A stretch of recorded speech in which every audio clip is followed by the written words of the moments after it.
A big welcome to Indigo's Essential Soft Skills for Graduates webinar. We've got lots of people on the webinar today, so thank you so much for making the time to join us. In this webinar, we're going to take a look at the programs that we run that help organisations to improve their graduate skills. So a brief introduction.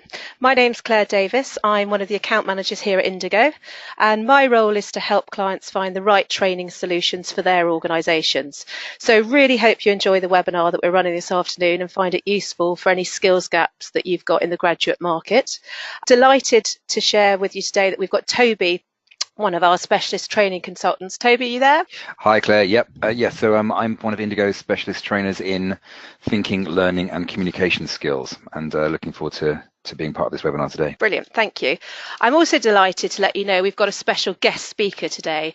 That's Livy Prendergast. Now, Livy is a recent graduate who attended both the Edward de Bono Lateral Thinking and Six Thinking Hats training workshops.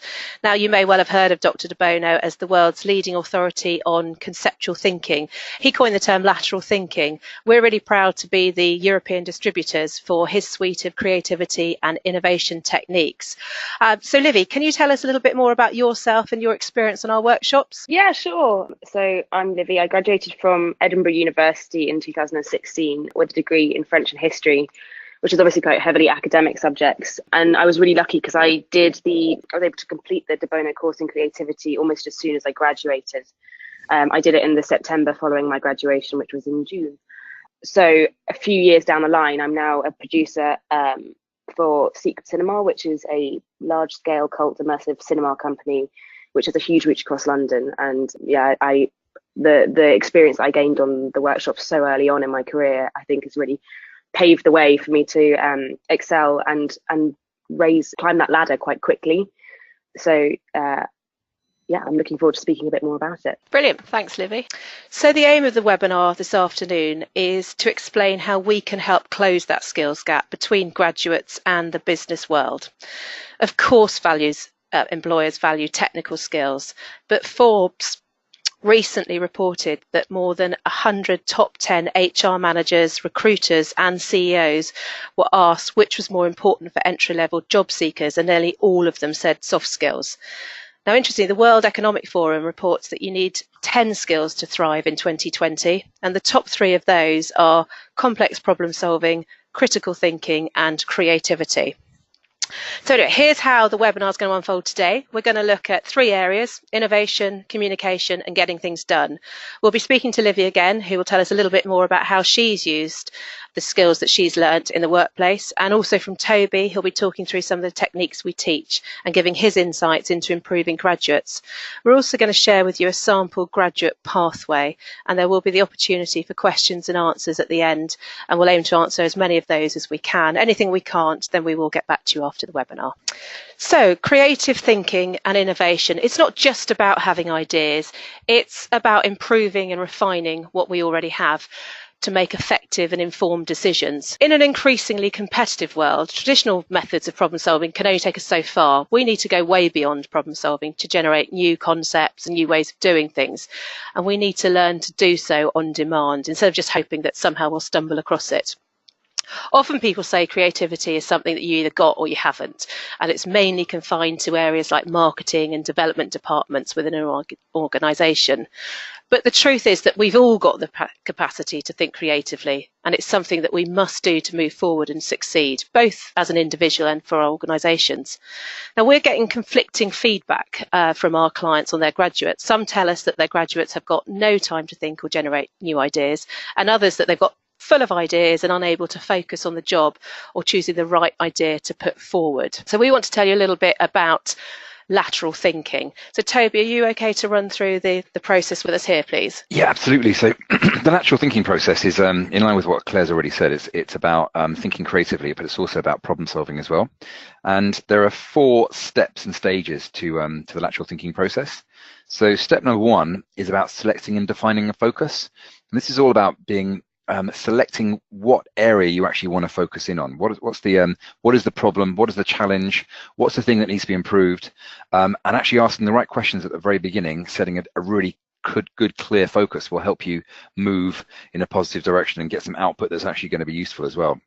So a lot of work around selecting and defining a focus. But then once you've got that focus, how do you then generate ideas, which is step number 2. And lateral thinking has lots and lots of different tools and techniques that enable us to think differently, break certain patterns that we might have in the way we think, so that we get different ideas and an abundance of ideas as well. And it's difficult to go into any detail here, but lots of different techniques. You've got concept extraction, challenge, random entry, which are difficult to explain in the time that we have, but they really, really help you think differently, get different ideas. And then once you've come up with the ideas, the next step is, or stage is step number 3, which is about capturing and working with the output. And this is a step that's quite often overlooked. Once you've come up with the ideas, what are you going to actually do with them? And this is about identifying which idea is the best, but then actually treating those ideas, refining and improving them, which moves you then into stage 4, which is ending up with new ideas and results, and actually having an action plan in place to actually make those ideas happen. So you've gone from the very beginning of identifying what it is you want to focus in on, right through to the process of creating and then refining, and then ending up with an idea that can actually be workable. And that is innovation as a whole, the overall process. But that's the lateral thinking process summarised there. Thanks, Toby.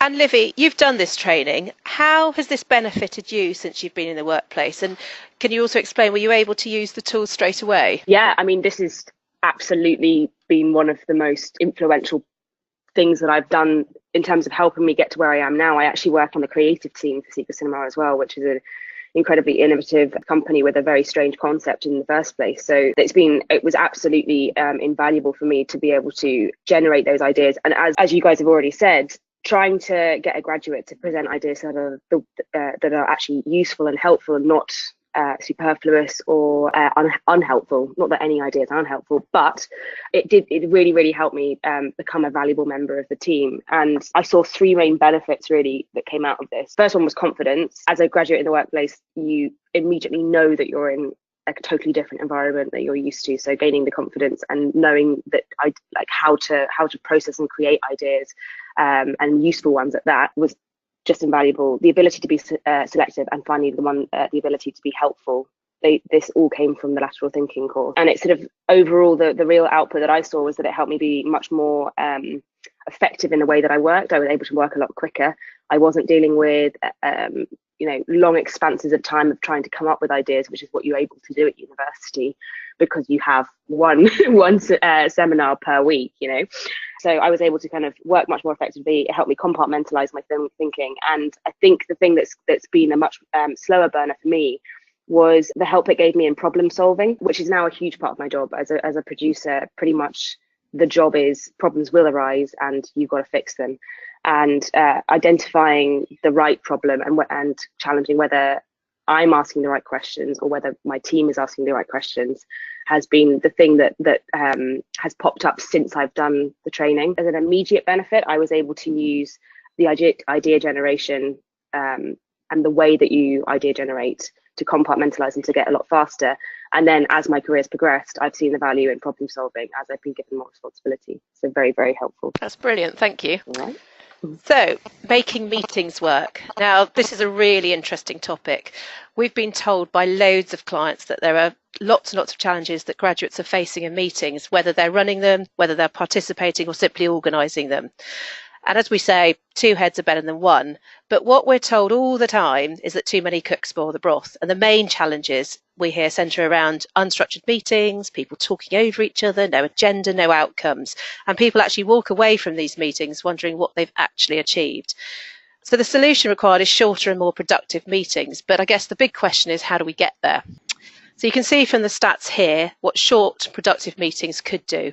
We can save the economy £582 million, give 1 in 3 extra time to be productive, and give you a staggering 2 years back on your life.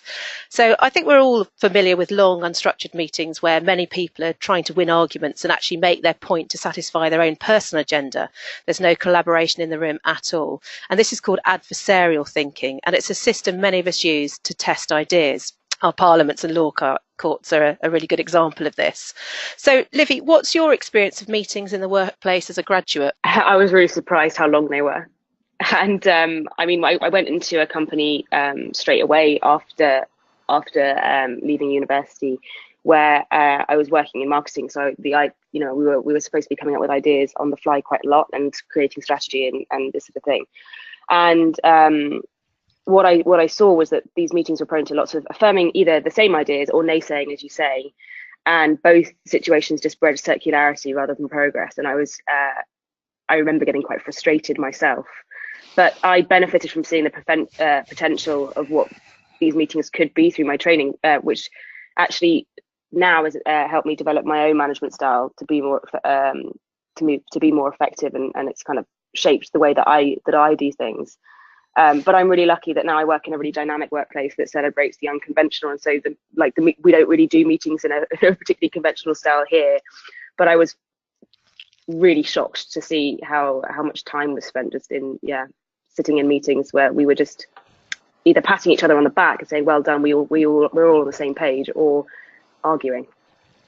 Yeah, thank you. Okay, so moving on to this one, Toby, can you talk us through moving people from adversarial to parallel thinking? Yeah, absolutely. So what we've got is when you're in meetings, as has already been discussed, you can quite often get good output, but sometimes the output can be a bit jumbled up. So that can be one consequence of a meeting, and it's difficult to know what to do with the output afterwards. But you can also get situations where you have adversarial thinking going on. So you've got one person saying, "I think this is the right way forward." Another person going, "Well, actually, you know what? I don't think that is the right way forward. We've got to do it like this." And so it's difficult to move forward when you have, particularly when you've got quite strong egos in a room, potentially. And what the 6 thinking hats, which we're going to explore in a moment, does is a vehicle for parallel thinking. What you do is you separate different types of thinking out, and then everyone thinks in the same way at the same time, which then enhances collaboration, creates greater focus, and ultimately creates greater output as well. So you're doing more in less time, but it can have a huge impact on the challenges you've already mentioned when it comes to meetings. So there are 6.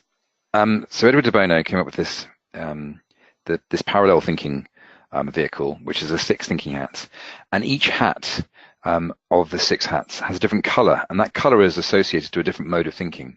So if you look at the that shape there on the screen at the moment, at the very top you've got a white hat. And what that white hat is all about is, if you think of a blank piece of paper, it's about information. What do we know about the situation? What don't we know about the situation? If we don't know the information, where are we going to find that information out from? Then we have the black hat, which is, if you think of the judge's robes, it's all about risks, downside, caution. Probably the most valuable hat, but it gets overused a lot of the time. And then going down, we have the blue hat, and the blue hat is really the facilitator's hat. It's thinking about the thinking process and organizing the thinking as well, and managing timings, and also next steps at the end of the meeting. And then the green hat, think of a plant growing. It's about new ideas and creativity. Then we have the yellow hat, which is about, if you think of the sun, so it's about logical, positive benefits.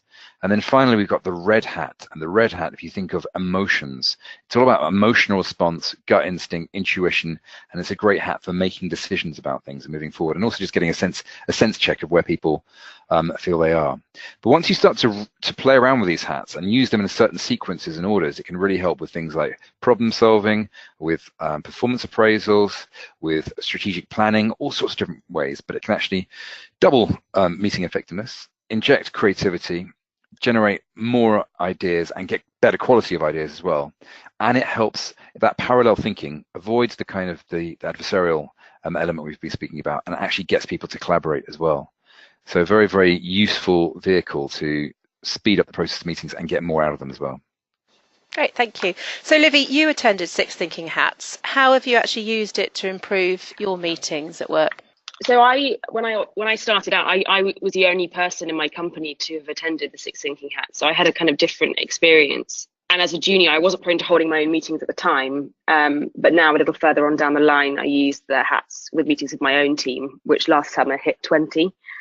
But at the time, I used the 6 thinking hats to help me get the most out of my meetings. And I think it would have been much more helpful had the whole company subscribed to the 6 hats method.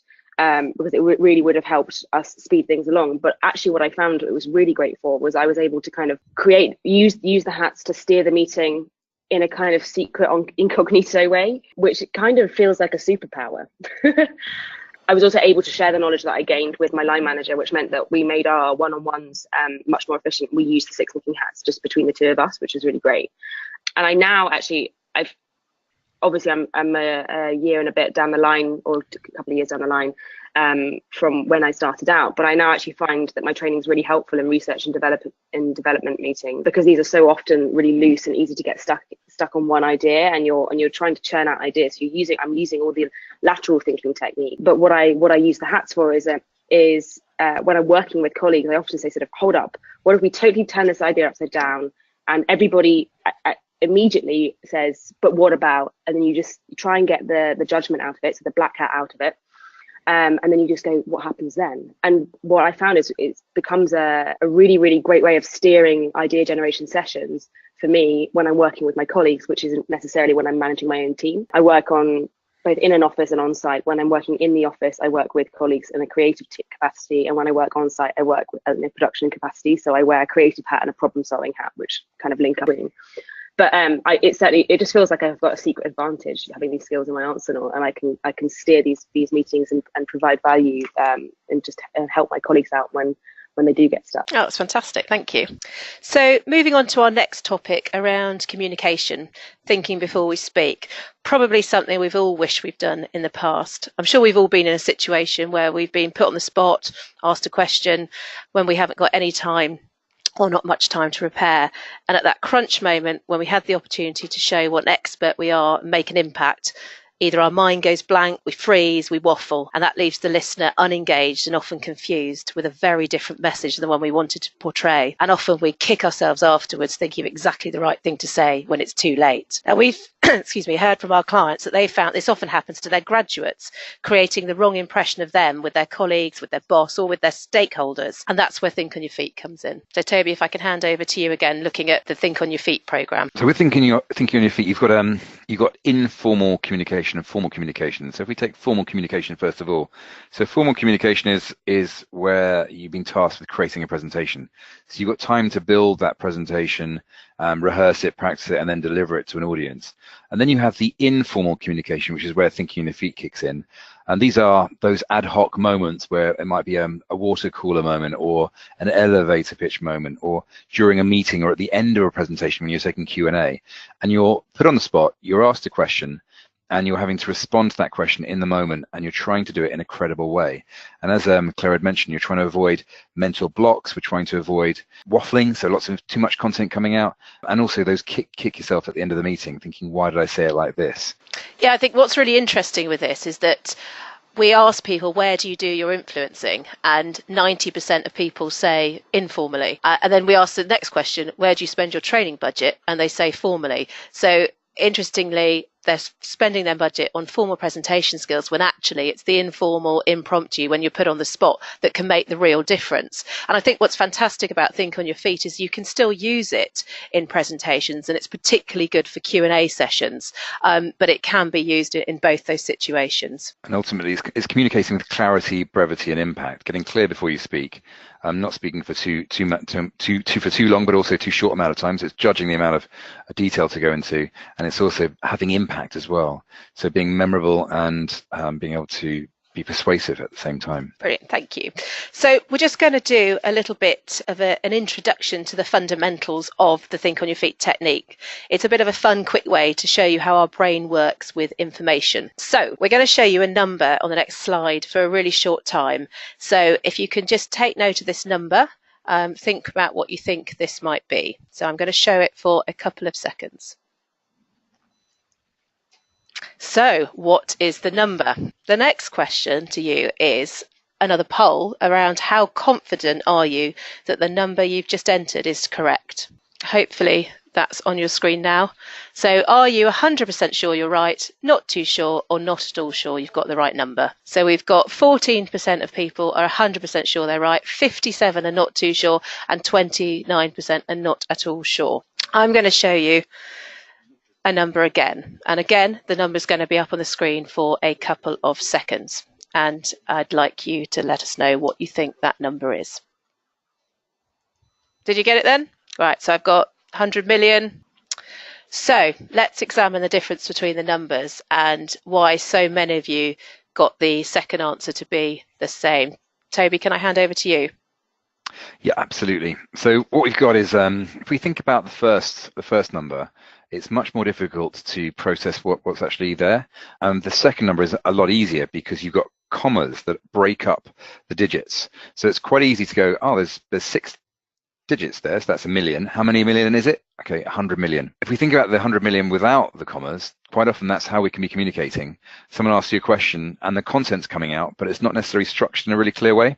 So it's more difficult for the other person to process and understand what you're saying.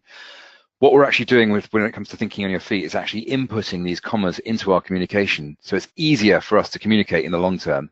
And it's actually so much easier for our listeners to actually process and understand what we're actually saying. And it becomes easier to actually influence and persuade when you create very clear through lines and explanations as to why somebody should be doing something and why it's going to help them. So the commas are absolutely fundamental, and that's where thinking on your feet really kicks in. It avoids the waffle. Great, thank you. So essentially, Think on Your Feet helps your graduates to add structure and impact in all formal and informal conversations when they've got little or no time to prepare, whether they're dealing with tough questions, handling objections, or in crucial conversations.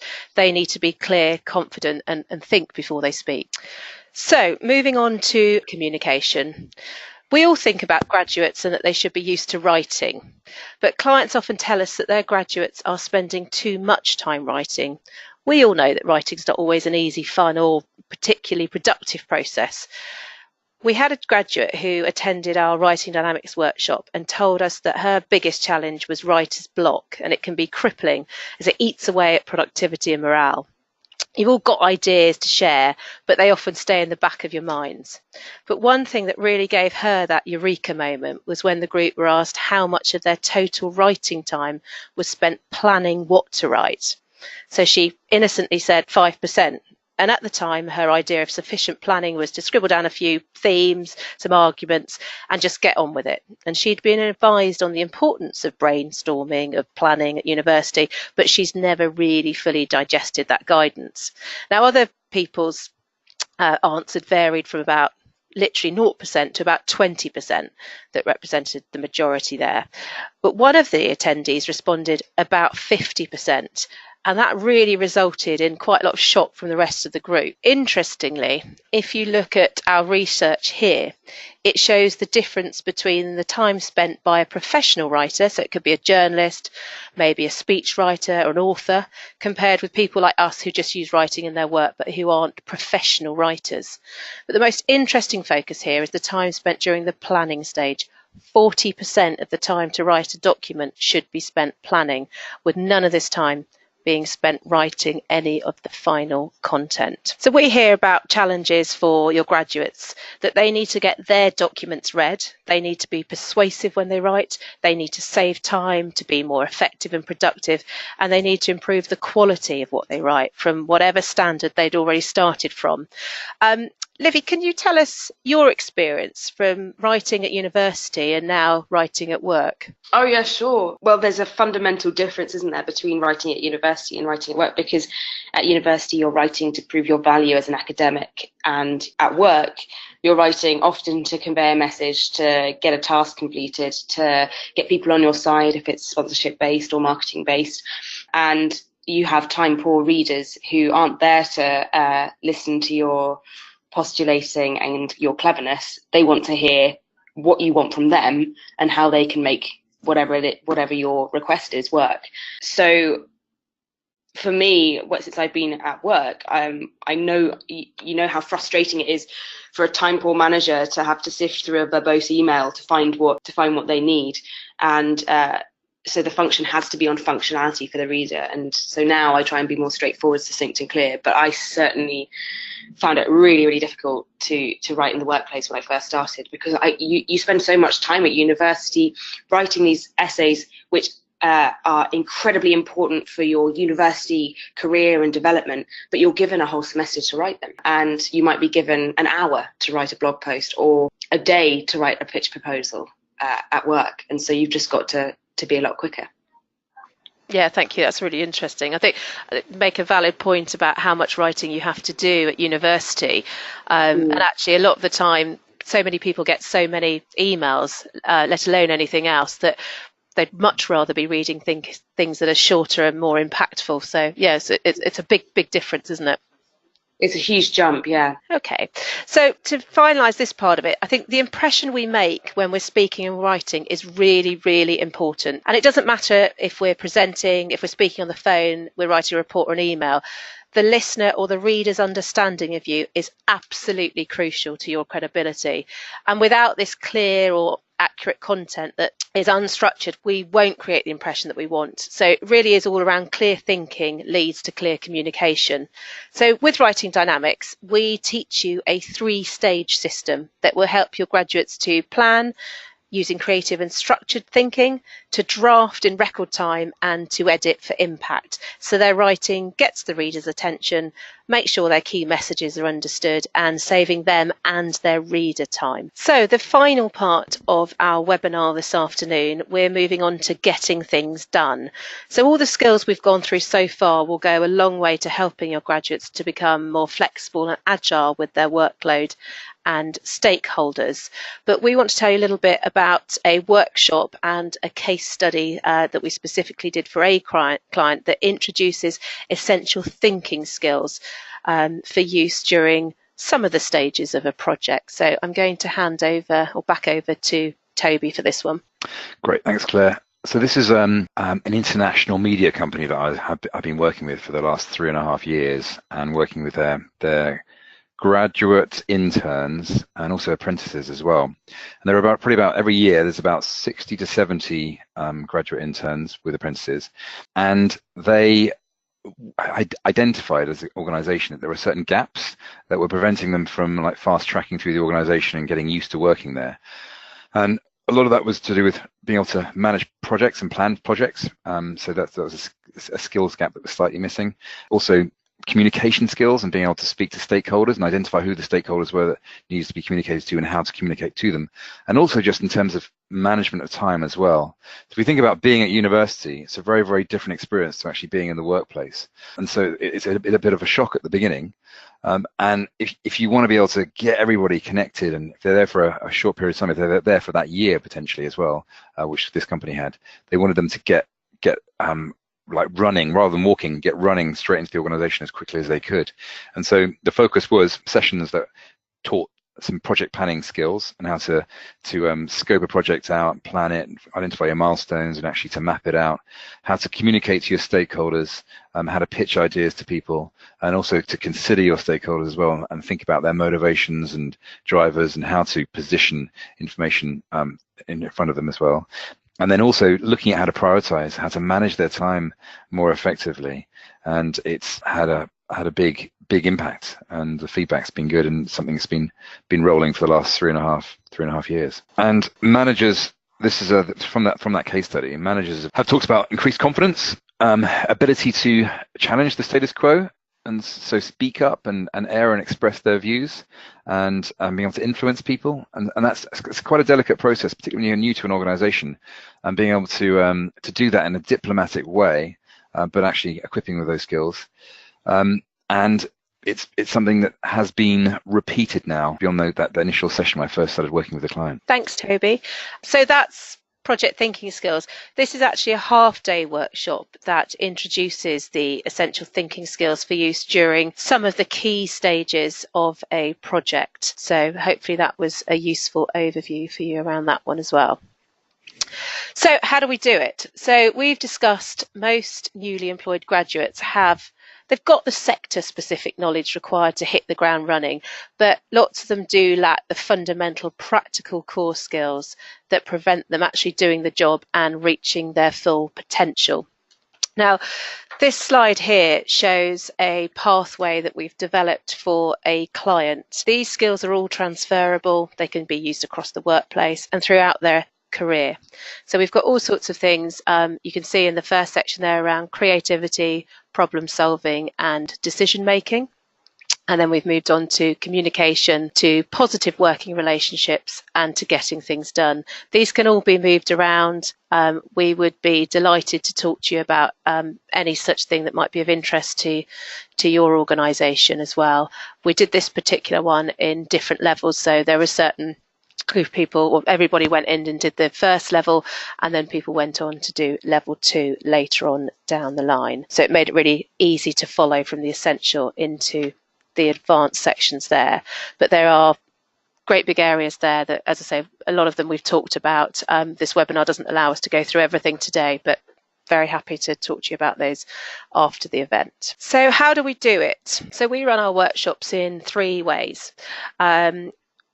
Number 1, we train you so you can attend a public workshop as an individual small group. We run those across the UK and Ireland, and we've got partners delivering those in North America and Canada as well. Or we can train your team. So if you've got a number of people that you'd like to train, so it could be a graduate intake, then we can send a trainer like Toby to your offices. That's obviously going to be arranged on a date that's convenient to you. This dramatically reduces your per delegate investment, and you can save up by about 50%. This option does also allow you to do a lot more tailoring so that it can address particular business challenges, for example. So when we tailor this content, we find that it's very specific to the challenges and objectives that you're looking at achieving there. So that's a fantastic way of training a group of people. However, if you've got lots and lots of people that want to be trained, we can train your organisation, and we do that by Train the Trainer. So you can be certified to deliver this training yourselves internally, and we can help you out with the licenses and workbooks that come with that.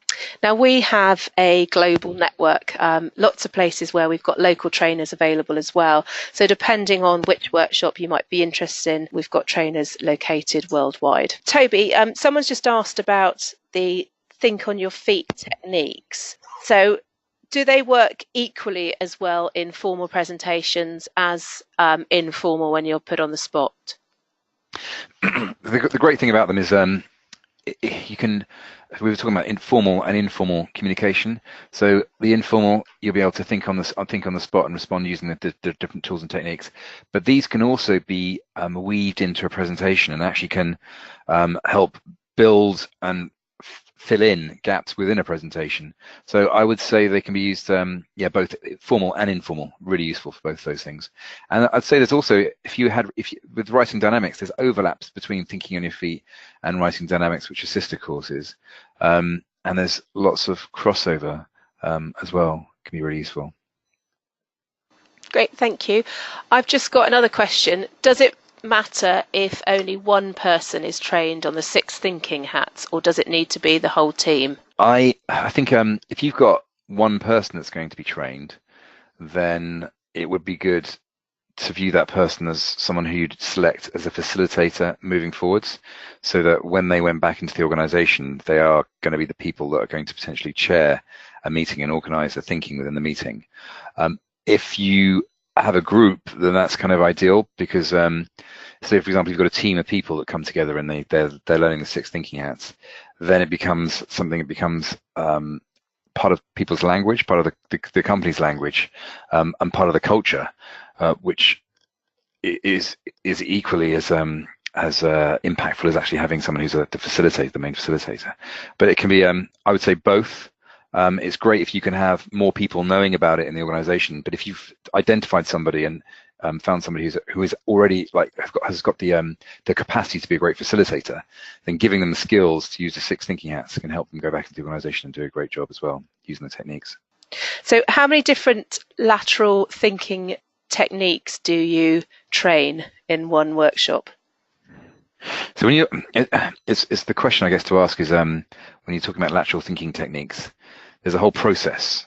So when it comes to selecting a focus, there's a technique for actually helping you select a focus. When it comes to actually ideas generation, we will cover about 5 different techniques to help generate ideas. But then there's also different techniques that you can use to help you select and refine the ideas that you end up with. And yeah, so there's multiple techniques in different sections, from focus to divergent thinking, which is when you come up with ideas, to convergent thinking, which is when you refine those ideas. But in terms of ideas generation techniques, there's about 5. Okay, that's brilliant. All right. Well, just wanted to say thank you to Toby and Livy for joining us this afternoon, and thank you to you all for participating. I hope that it's been useful for you. Please don't hesitate to get in contact with us as well if there are any questions. We would be delighted to answer any of those.